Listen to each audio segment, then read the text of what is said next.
Donc la mise en marche de l'équilibreuse, donc un simple interrupteur ici. L'écran s'allume, tout s'affiche sur 0. Donc là en l'occurrence on a pris une jante aluminium.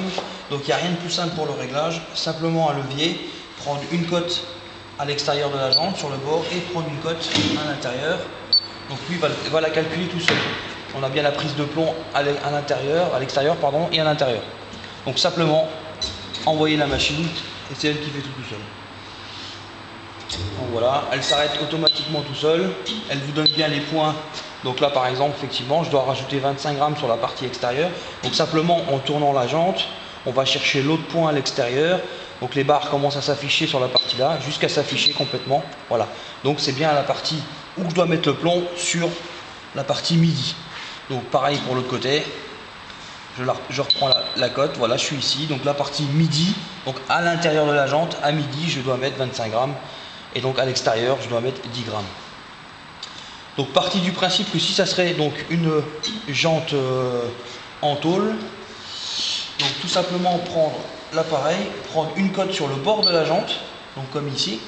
Donc tout à l'heure j'étais bien en dessous, là je l'ai pris vraiment sous le bord, admettons que c'est une jante en tôle. Donc là automatiquement il m'a pris les deux cotes, non plus les deux cotes intérieures mais les deux cotes extérieures, donc comme une jante en tôle.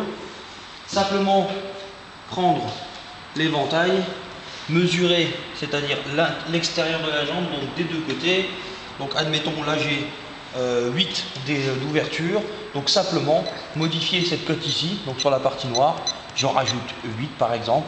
Donc simplement appuyer sur le bouton vert et c'est le même principe. Donc voilà, elle s'arrête automatiquement. Voilà, donc elle a pris la cote extérieure. Admettons, ça serait effectivement une jante en tôle. Donc un plomb à l'extérieur, un plomb à l'intérieur.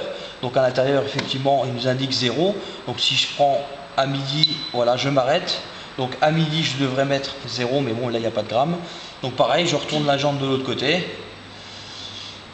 Voilà, elle va prendre le point à 15 grammes. Donc voilà, je m'arrête à midi à l'extérieur à 15 grammes. Donc juste la partie extérieure. Donc qui a bien été ciblé. Voilà, tout simplement pour les jantes alu et les jantes tôle. Donc c'est très simplifié aussi.